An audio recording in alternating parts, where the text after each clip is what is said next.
Pirmais bauslis ir: es esmu kungs, tavs dievs. Tev nebūs citus dievus turēt līdzās mani.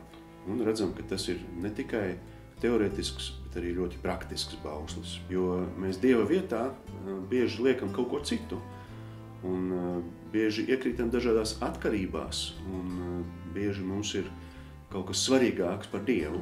Un šis bauslis it kā ievada visā dekalogā, ļauj mums atcerēties, ka paga, vai tikai nav tā, ka tu esi kaut ko atstājis otrā plānā, kas tev būs tomēr pats svarīgākais.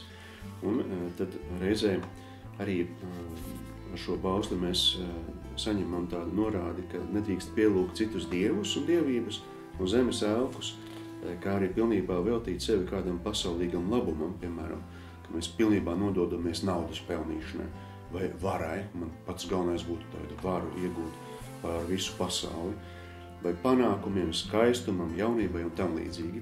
Tad Dievs saka, nē, nav vērts par to rūpēties, lai tu būtu kopā ar mani.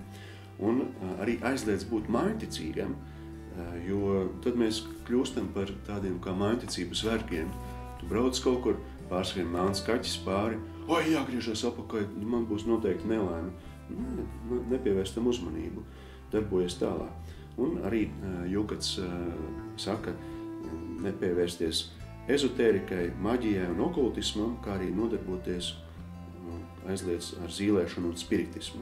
Diemžēl, ka tas arī nav nekāds sens aizraušanās veids, bet ka joprojām cilvēki ar to nodarbojas.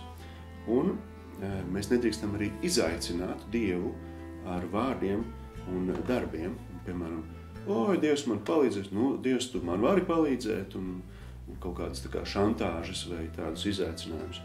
Un arī nedrīkst darīt svētdzību. Tas ir tāds īpatnējs vārds, ka tu paņem kaut kādu svētumu, kurš tev nepienākas. Un, piemēram, kristietim tas būtu, ka viņš pieņem svēto vakarēdienu, bet nav bijis pie grēksūdzes un ir kāds smags grēks uz viņa sirds.